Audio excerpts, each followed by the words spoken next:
When Sonic Mania arrived, I knew there was something special for fans there, with remix levels, all new areas and mechanics, a whole dollop of extra polish, and some snazzy new minigames. It was a fantastic game in its own right, as well as an obvious love letter for veterans of the franchise. Everything that Mania was for Sonic fans, I have to say, is exactly what Rayman Redemption is for me, and I can imagine Rayman fans all over. I mentioned the existence of this project at the end of my retrospective of Rayman 1, and how good it was looking just from initial trailers and footage.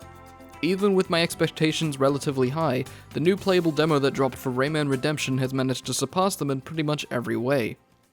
The game's core pitch is that it serves to be a modernized update to the original game, one that does away with the archaic and frustrating design decisions that held it back, and builds on the greatness that was lying underneath them.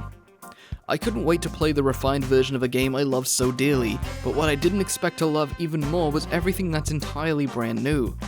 Old levels become far more fair, engaging, and evenly paced than they were before with the addition of new areas, with points of no return minimized, play space tweaked and optimized to not rely so heavily on pixel-perfect jumps, as well as secrets being hinted at a bit more fairly and far more intuitively. On the other hand, new levels feel right at home, as if they were designed by Michelle and the original team themselves, complete with new enemy types that reuse assets in inventive ways, or even sprout completely original designs in artwork.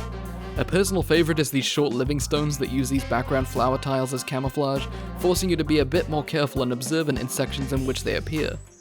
We even get to see and play a brand new boss fight, sporting a new character that basically acts as a buffed up anti-toon commander.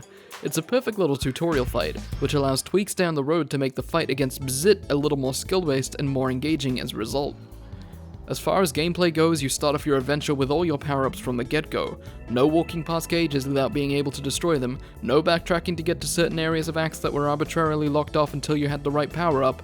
Not only are we fully equipped, but there's been a plethora of changes to the way Rayman plays that start to line him up with the versatility of his modern counterpart without changing the core feel of the experience. Instead of a Yoshi-esque timed float, Rayman's helicopter hair now functions exactly as it has since Rayman 2. Simply hold jump to slow his descent for as long and for as many times as you feel the need. Combining this with the sprint function opens up so much room for experimentation and allows you to pull off some really impressive jumps if you know what you're doing and where you want to go. Rayman's fist now respects your time a lot more than it used to. Holding for a brief period of time will trigger a new wind-up animation that signals you've maxed out your attack range and power, instead of overshooting and being left wondering how much of a difference your charge time is actually making. Also, his fist now actually leaves his body. It's a small thing, but it's something that really sells the effect a lot more. Later games obviously pulled this off, but it's been sorely missed in his original outing. You still stand still when you attack, but for a short punch you're not going to be standing around for long. Besides, jumping and punching is still the way to go anyway, especially as you collect pickups like Special Fist and Gold Fist, the first of which has been tweaked to have 3 levels of upgraded reach, and Gold Fist now actually turns your fists gold. Again, a small touch, but it was obviously overlooked even back in the day, so it feels right at home to finally have it implemented. As well as changes on a mechanical level, the attack has been drastically modified on a physical level as well.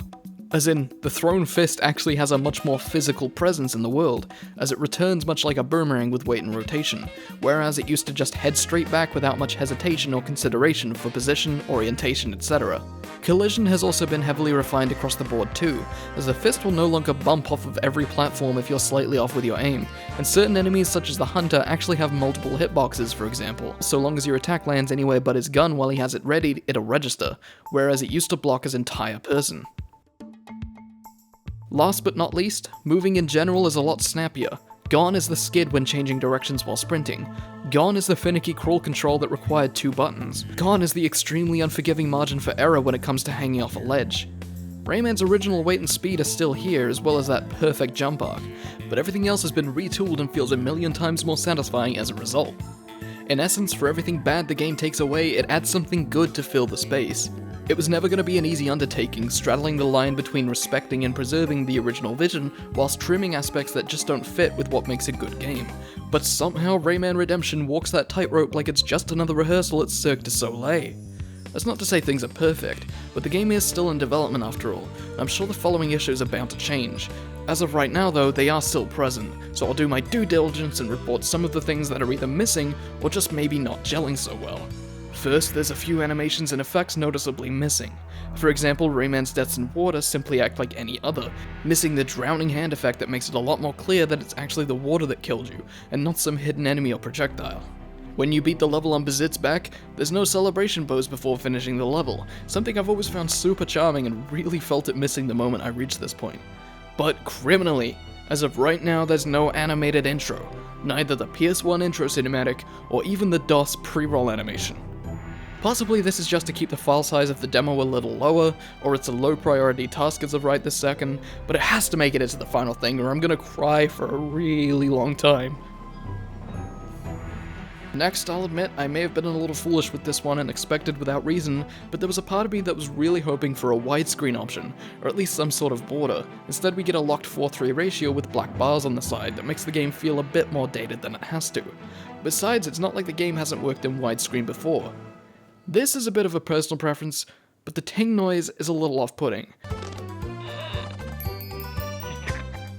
I honestly think an option in the menu to toggle between versions of the ting SFX would be a really nice inclusion for fans that experience the game on completely different platforms. Now obviously I'm nitpicking, but this is something I'm stupidly passionate about, and I simply want it to be the best experience it can possibly be. As it's looking right now, Raymanni, you have a better Rayman 1 than Rayman 1. Keep up the incredible work. For those of you watching who want to give it a try, I'll leave the download link in the description, and please go give them as much support as they deserve. Bug report, rate, review, all that jazz. Until next time, I'm gonna go 100% this demo for like the 4th time.